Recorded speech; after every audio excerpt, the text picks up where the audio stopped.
Morning, everyone, and welcome here. My name is Mark Lowen, and it's an honor to be with you today. We are gathered here today to celebrate and honor the life of Warren Bates, to mourn his passing and to claim those memories that will survive in the family and friends that he has left behind. And it is good to get together like this, and I just want to welcome you all here. Susanna, of course, being from California, decided to wait for the coldest and windiest day to come to Alberta and to do this, but it is warm inside here, and I hope that this time of fellowship and sharing of memories would be warming to our hearts. I'd like to begin with a prayer. Would you bow with me? Dear Lord, we thank you for enabling us to gather here today so that we can celebrate this life that was lived. As we start this funeral service, we ask for comfort for everyone as we mourn this loss. Let the things we share about Warren bring joy and healing to our hearts. We know that it will be hard for anyone to fill the gap that has been left in our lives. But we also know that in the days and weeks and months and years to come, you will heal us, and that we will be left, what we will be left with are the fond memories of the times that we shared with Warren. We thank you for giving us a chance to spend time with him while he was on earth. So in Jesus' name we pray. Amen. Yeah. This time I'll read the eulogy. Warren was born on September 9th, 1932 in Saskatoon to Warren Ralph Bates and Jenny Bates. His family moved several times while he was growing up, and he continued to move as a young adult in order to be where there were work opportunities. In his younger years, he lived for some time in Manitoba, British Columbia, the Yukon Territory, and in Alberta. It was in Alberta, well before the availability of online social dating apps, that Warren agreed to go on an arranged blind date. That was when he met Fern, who would become his wife and partner for the next 50 years until her passing in 2008. One clue to the fact that they would move their homestead several times was that they spent the first 6 months of their marriage living together in a motel in Victoria, BC. Following the availability of work for Warren, he and Fern moved to Hollywood, then to Hawaii for 6 months, then on to the San Francisco Bay Area, setting gradually into the city of San Jose. Warren and Fern lovingly raised 2 children, a daughter Susanna and a son, Warren Wesley Bates, who passed in 2001. Susanna's loving wife and Warren's daughter-in-law, Petchket Putku, was warmly welcomed into the family, and we will hear from Susanna and Petchket in a short while. In 2015, Warren moved up to San Francisco to live with Susanna and Petchket. He moved into a residence just outside of San Francisco due to memory issues in 2018. It was there where he passed on October 6, 2019. Sometimes called Papa Bates, a nickname given to him by his new friends in San Francisco, Warren was a welcoming man with a warm smile. He was friendly, caring, and generous. Hardworking and self-motivated, he was always striving to be better. He had high standards for himself and for others, which could occasionally manifest in just a bit of stubbornness at times. Sports held Warren's interest. He played soccer when younger, and he continued to enjoy golfing, walking, and fishing. A good Canadian, he loved hockey. He did, however, change his allegiance from Canadian teams to the San Jose Sharks. He would always wear his Sharks jersey the day after they won. Every year, he would bet that they were going to win the Stanley Cup. He couldn't just get a ticket in California, though, so he would always get one in Nevada. After he moved to San Francisco, he was unable to get the ticket by himself, but Susanna was able to get friends to buy it for him when they were in Las Vegas. One year the Sharks were so close to winning, and that year was the year that Susanna misplaced the ticket, so she was secretly happy when they lost, and she eventually did find the ticket. Warren loved going to casinos and playing blackjack. He would never go to casinos when he was at home in California, but every vacation he would take the opportunity to spend a couple hours in the casino. He read several books on how to win at blackjack, and he enjoyed the mix of luck and skill that enabled him to win reasonably often. His quieter personal time was often spent deep in whatever book he was reading at the moment, and he enjoyed music as well. He and Fern traveled a good bit, visiting with family when the kids were younger, and then adding a good bit of international travel after the kids were grown and out of the house. Warren worked as an electrician until 1994, and he was also an active member of his union for 66 years. He contributed to the expansion and growth of the San Jose area, gradually reaching the levels of senior expertise, and he encouraged and assisted young electricians. After retirement, Warren didn't quite know what to do with himself. That period didn't last long. Besides traveling, hockey, golf, fishing, and reading, he was also a proud member of the Masons and the Shriners. He dressed up as Goldie the Clown and would walk in children's parades. He was always up for adventure and loved trying new things. As a community, we celebrate the many wonderful ways that Warren touched our hearts and our lives. It was Warren's hope that when his days here ended, he would in some way be reunited with Fern, and we hope that he has had some success in that. And so now I'd like to ask us to join together in a moment of silence to remember and honor Warren Franklin Bates.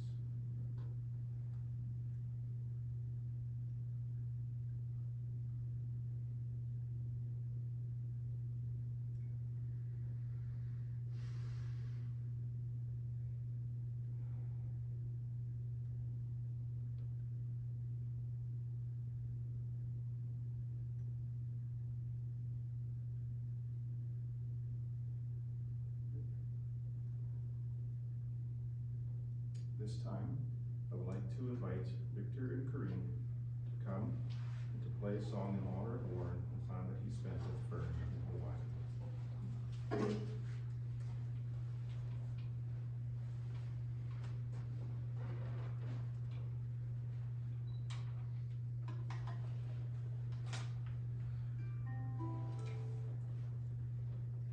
I didn't realize that Uncle Warren dressed up as a clown occasionally. Because I do remember when he came to Los Angeles to visit us one time with Reese, and he took everybody out to see the circus. And I think that was the first and only circus I've ever been to. So that's all thanks to Uncle Warren. So thinking of Hawaii,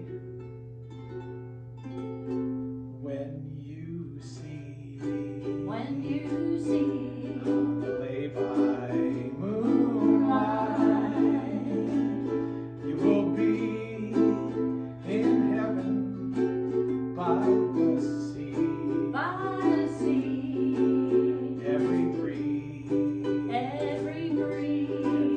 wave will whisper,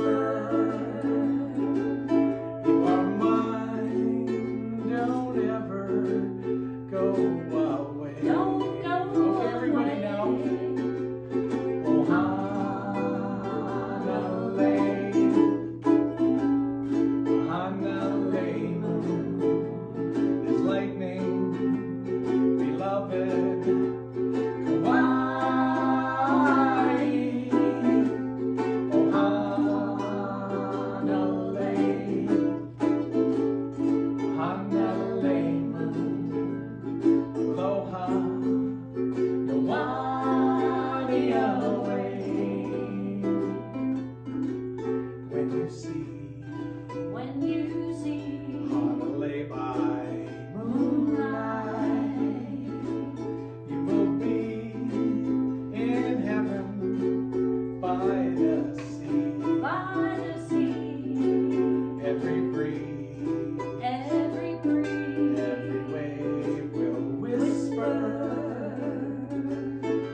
Aloha, Uncle Warren.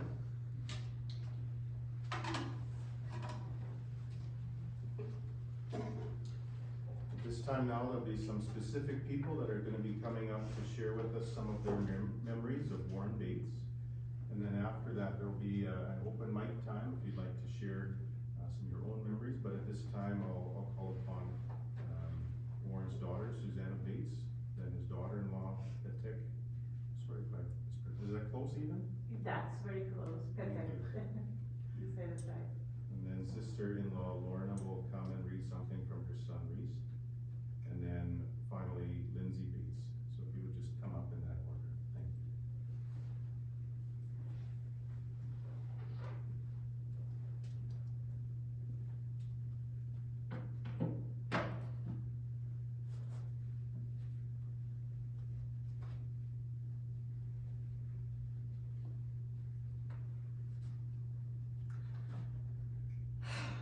Thank you all for being here. Thank you for that beautiful song. So good to see everybody. My father, I would have been so honored to see you all here today, especially this last minute during COVID. So thank you. This is the 4th time we've tried to get here and made reservations on 3 other occasions and had to cancel, but I'm just so glad that we're finally here and we can put his ashes to rest. So I'll just share a few memories I have with my dad. First of all, I feel like his personal world had the dad that I had. I loved him so much, he meant so much to me. I have so many great memories of him that I'll always cherish from when I was young, throughout my whole life until 2 years ago. And so one of the first memories I had of my dad when I was growing up,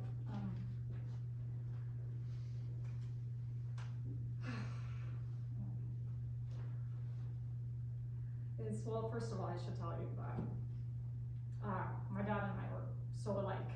We were so similar. I was for sure Daddy's little girl.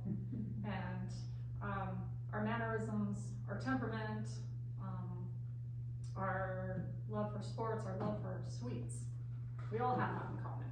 So we both had that in common. And one of the first memories I had when we were growing up was we weren't allowed to have junk food in the house very often. That was like a big no for my parents in general. But my dad, every week, he would open the door when he got home from work, he'd have his lunchbox, and he would yell to me, "Goodies, who wants a goodie?" And I'd run to him, and he would give me a candy bar, and it made me so happy. That was just one of the first memories I remember of something happening all the time with him, which I loved, of course. And then our love for sports, he got me into sports. He was the one who, he played soccer, he played till his 40s, 50s, and he decided that I should be on a team too, which was great because I loved it. And then he also, he got me into that, and then he was told by my coach that I should get on the track team because I was a pretty good runner. And so they agreed, and so both he and my mom, that was a pretty big commitment for him because I had to go to practice at least 3-4 times a week, and it was about an hour away that they'd have to drive. And so my mom would take me, my dad would come and pick me up after track practice, and then on every Wednesday, we would go, I'd have piano lessons afterwards, and so he would pick me up, and then we would go to Bob's Speedway. I don't know if you have that here in Canada, but it's just a diner, and we would sit at the counter, and we would have dinner together and spend time together and always get sweets, always get a piece of pie afterwards. I just loved that time with him so much. It was so great. And then another thing that was so important to me was that we lived so far away from our entire family. I mean, we were there, just the 4 of us in California, and I always felt far away, but he made it a point, he and my mom both made it a point that we would know our family, that we would visit, and almost every single year we would, until I was 17, we would get in the car and drive up to first Idaho to see my grandparents, and then to Washington to see his sister, and then finally up to Edmonton. And that meant the world to him, that meant the world to me, to my brother, to my mom. It was I feel so fortunate because everyone was so far away, yet I just, you know, I love you so much. And I'm so glad that you're here and that I know you, and yeah, and that's all because of them, my mom and my dad. So,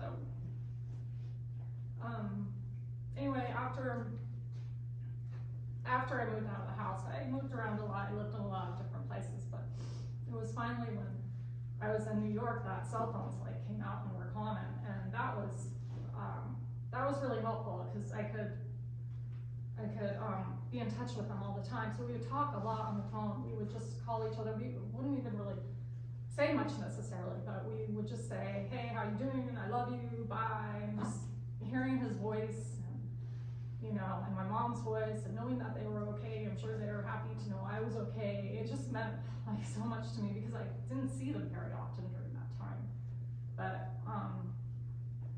you know, I was there for about 10 years, 8 years, something like that. I eventually moved back to California, and I moved back in 2010, and that's when my brother died, and that's when we became really close.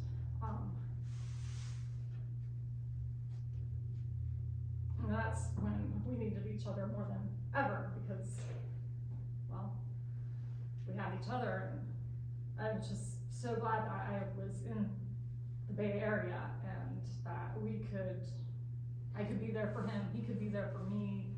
We spent a lot of time together, and eventually he did move up together, you know, to San Francisco, and he was with us for 3 years. And I feel fortunate to have that time. I've got really good memories of that. You know, just taking trips and spending time hanging out together.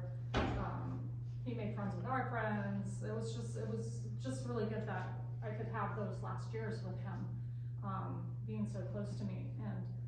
And he often told me, you know, we'd just be hanging out together, and he would often told me that he never thought we would ever become so close.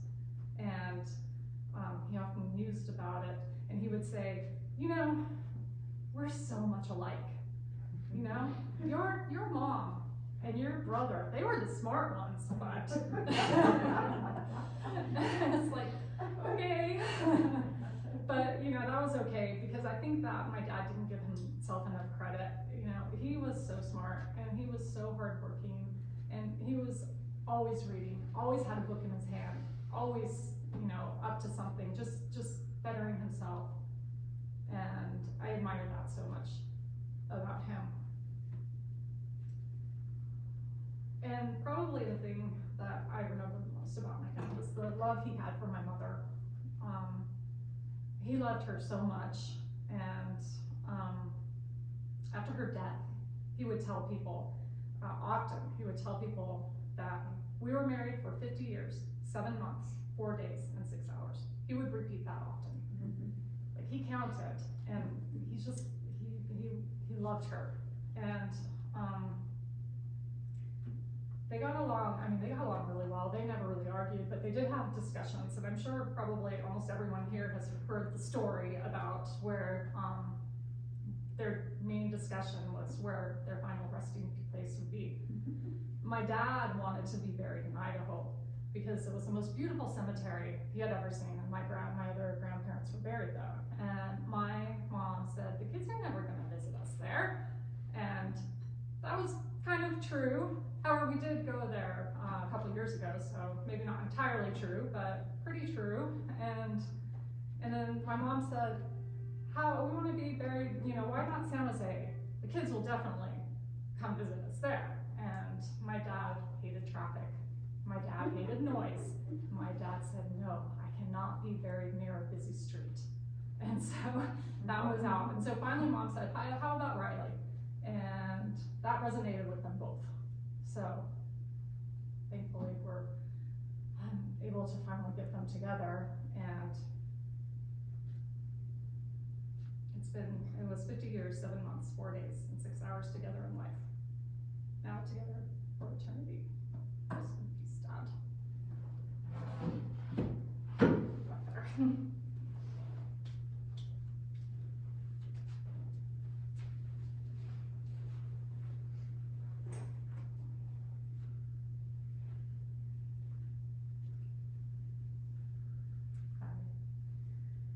Warren was, oh, everything, so you can hear me.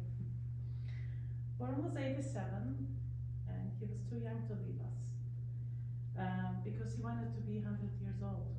I even heard him say 120.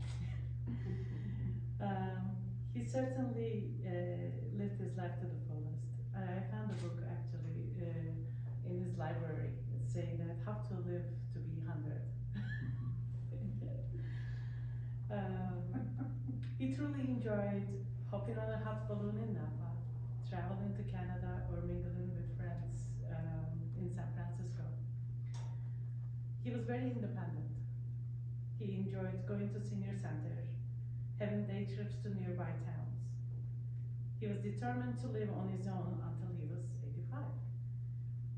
And Susanna and I bought a house in San Francisco thinking one day he might want to live with us. It was a 2-story house with a beautiful ocean view. We were very excited to show it to him, so we invited him to the inspection. And during the inspection time, he went upstairs. There was one chair, maybe sitting in the corner where the view was.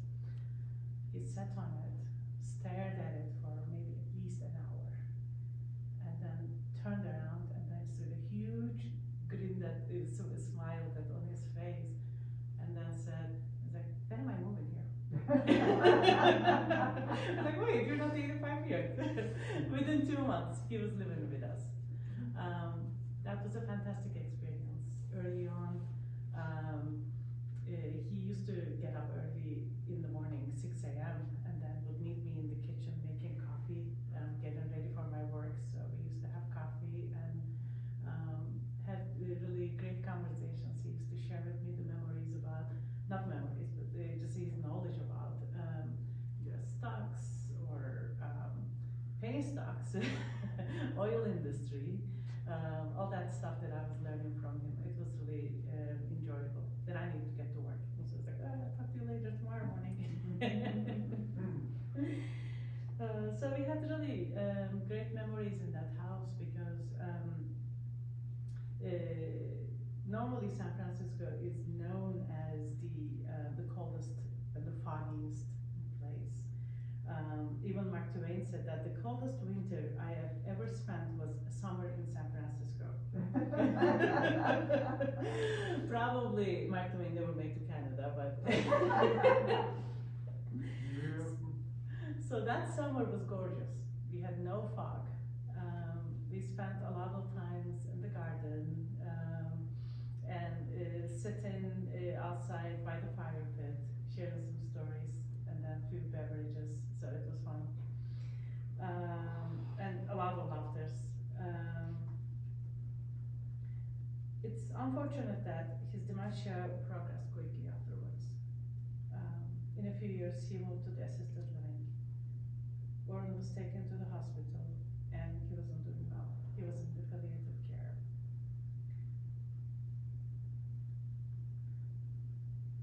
Susanna was staying with him, and I saw Warren in my dreams.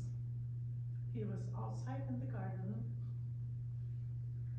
gazing into the ocean, and then had that great smile on his face again.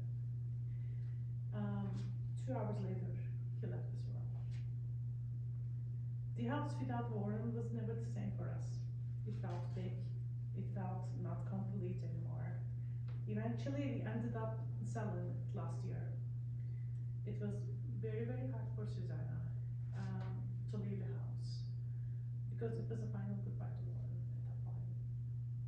Warren, we will miss you. Your legacy continues with your wonderful daughter that you raised. Rest in peace.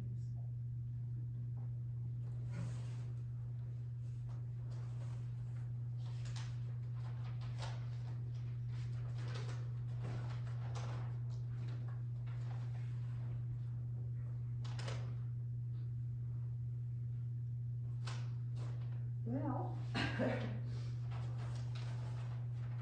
before I start with Reese's stuff, Warren was very special to our family because he was just always so supportive and so positive. Yeah. And it's interesting to hear about the soccer because The one soccer ball that Kyle ever had in his life was Uncle Warren bought it for him. And on the front lawn of San Jose house, they kind of kicked it around a bit.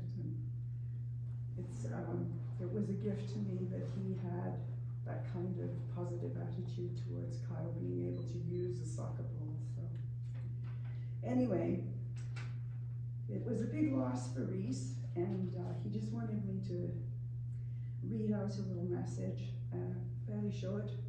He said, "My Uncle Warren was very dear to my heart, always a smile on his face, and such intelligent eyes.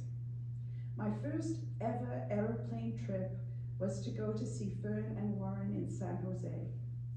They showed me such kindness. We traveled what seemed like all of California, from Disneyland to Universal Studios to the mighty redwood forests and Big Sur. After writing this, I looked up all those places, and yes, they did actually take me all over California. Uncle Warren and I watched a bunch of old science fiction monster movies together. Oh, how we would laugh at some of the bad special effects, when you could see the strings holding the miniature helicopters. I still love those types of movies to this day. Warren was a smart man with a quick wit, ever encouraging. I always felt I had a coach in my corner when he was around or on the phone. I could tell he wanted the best for me and, in capitals, cared. He had such a kind soul and really made me feel loved. He will be dearly missed."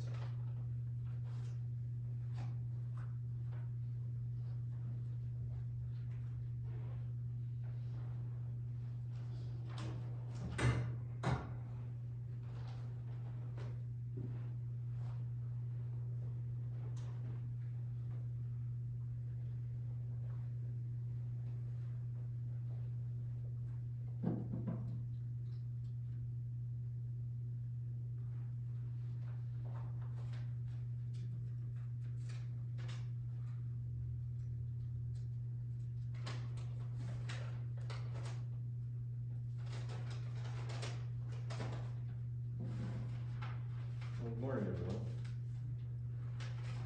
I learned long ago to write things down, otherwise I forget most of what I want to say. Just quickly introduce, because I'm not sure I don't have too many of you in the room. From the Bates side of Cousin Warren, my grandfather Cliff and was a brother to Uncle Ralph. And so that's a perspective from our family. Well, it's been said, the Warren and Fern traveled a lot, and we really enjoyed their visits to Canada.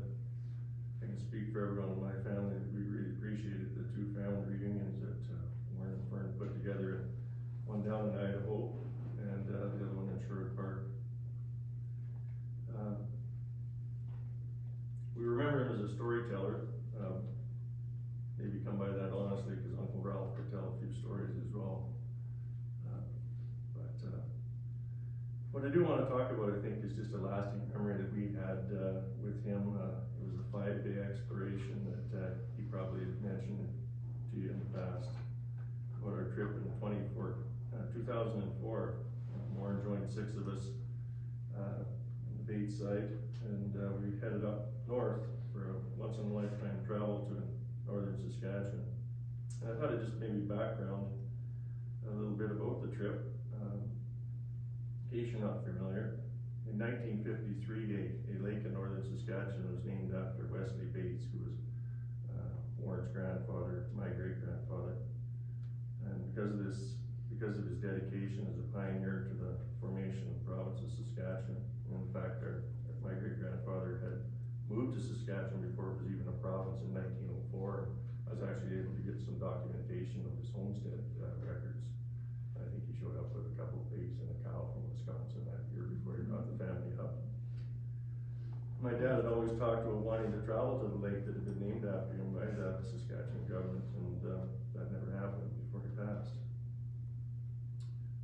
So in about 2002, I talked to my uncle Ron about organizing a trip to the lake.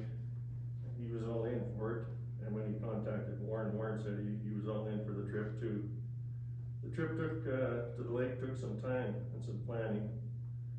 Being located between the 59th and the 60th parallel, with the border being the 60th of the Northwest Territories, there was only one way to get there, and that was by floatplane. About after a year of planning, the 7 of us, including Warren, we set off on that journey on the July 1st weekend in 2004. About a month prior, we sent a bunch of our equipment up by bus to La Ronge, Saskatchewan, and from there they were able to take it up by plane to a place called Stony Rapids for us. And then the 7 of us, we headed to La Ronge for that weekend and hopped on a plane that flew us also to Stony Rapids. It was an adventure. We landed about supper time that day, but the float plane that was to take us to the lake that night was running behind as it was busy flying supplies into fishing camps in the area. And while we were waiting, we're also getting hungry, so Warren and Ron set out to find a place to eat, which was impossible. But they did find a place that was closed, but they were willing to make us a $7 sandwich. We knew there was bread in it. After that, we weren't sure, but at that point, we weren't too fussy either. And we didn't complain. At about 10 that evening, the plane did return back to Stony Rapids, and we were told to load the equipment. And we were pretty happy because there's really no place to stay for the night in Stony Rapids. I'm not sure if anyone has been there.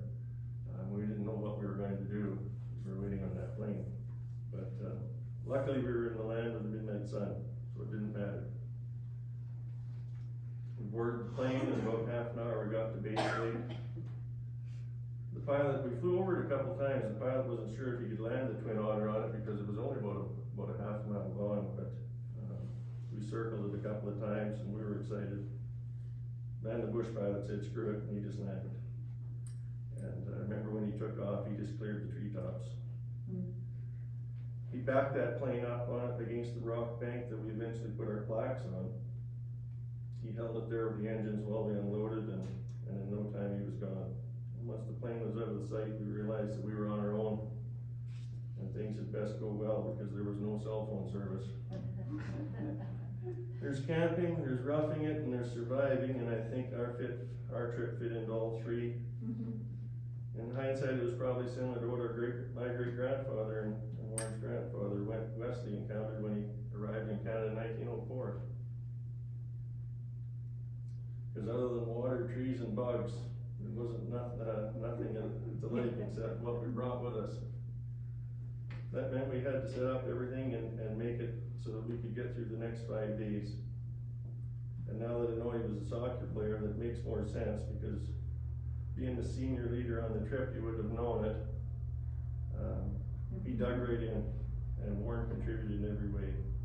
In setting up camp, catching fish, taking turns with the hammer drill to make the holes for the plaque in the solid rock, making the meals, filtering our water, watching for bears.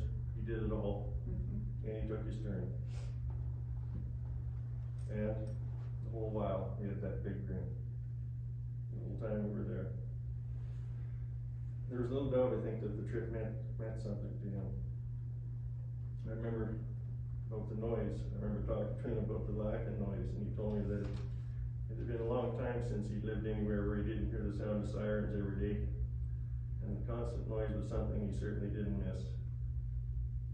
When the trip entered the final day, the outfitter returned to pick us up, but had to do so in actually 3 trips. He had to come back for the year later, but flew us out in 2 trips because the Twin Otter that brought us in broke down. So they sent an old Beaver airplane that picked us up, and you could only take 4 of us at a time. I remember it was Warren who found on the plane on the wall the infamous saying that it was manufactured in 1950. But the pilot assured us that the age didn't matter, he wouldn't be flying if it wasn't safe. Apparently those engines on those little planes are supposed to sound like they're ready to quit when they idle over to pick you up. Warren stayed behind and took the second flight out back to Stony Rapids. I think he took the second flight because he wanted to stay at the lake as long as he could instead of waiting to see if the plane would actually make it back or not. we enjoyed the adventure, and we all did. But I think in the end, we all looked forward to a shower with hot water. It's hard to envision that a place today with no electricity, no TV, no internet, no cell phone service, no roads, would be considered a great place to be, but we were there in 2004. There were lots of stories then, lots of laughs. No bears, which really nobody was too worried about on the trip, because one person on the trip, not Warren, had brought a duffel bag with 44 pounds of ammunition in it, according to the weigh scale at the airport in Toronto, so I think we all felt fairly safe. But the fact that the lake had sentimental value to all of us made it even better. And hopefully the plaques that Warren helped chisel into the bedrock we left behind will be conversation starters for future generations of Bates as we set out to experience what we did back in 2004.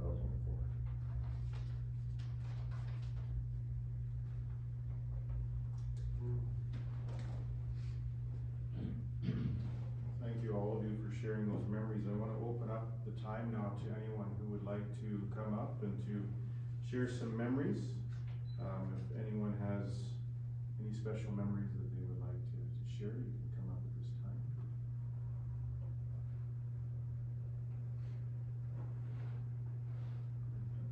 Slideshow. Be a slideshow presentation.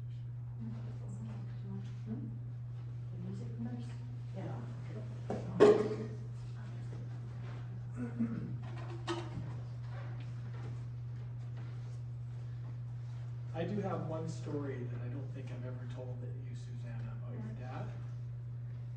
And it's my only fishing trip I went on.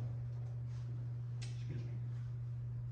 We went to the San Francisco Bay to fish sturgeon fish. And I don't know whose boat it was, but it was about 4 or 5 of his friends, and me. I was there for some reason. And we went way out into the bay past where they mothballed a bunch of military ships. And we're fishing away, and all of a sudden the motion kicks in, and I was getting severely motion sick. I was busy feeding the fish, which I guess was good because they were catching lots of sturgeon. But suddenly a fire burst out on that boat, and flames shot out from under the dash. Everybody was frozen except your dad. Your dad jumped right in there, got under the dash, he burned himself, he put that fire out, and in my mind, your dad saved everybody on that boat. So there, that's my story. So I have good memories of Uncle Warren, but that was my first and only fishing trip, so it made that much of an impact. Okay?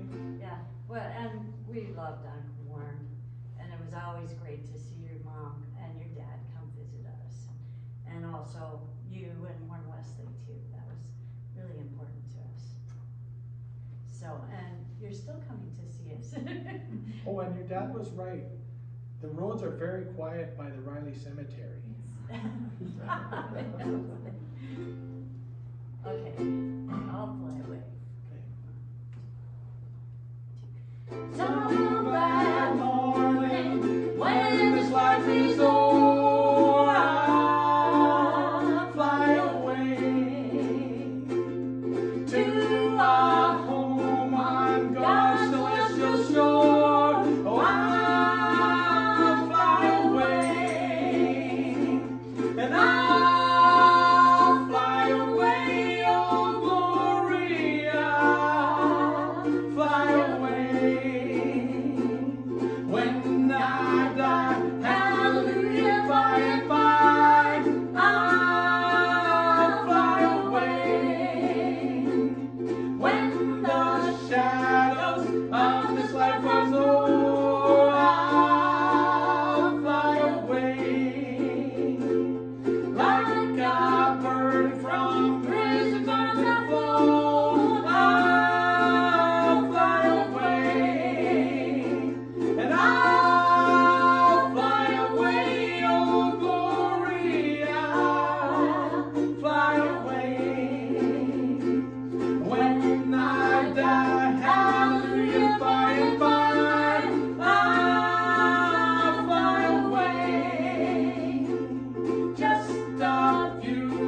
Now at this time, we will have the slideshow.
Well, as we come to the end of the service here, we'll be making our way for the interment in Riley.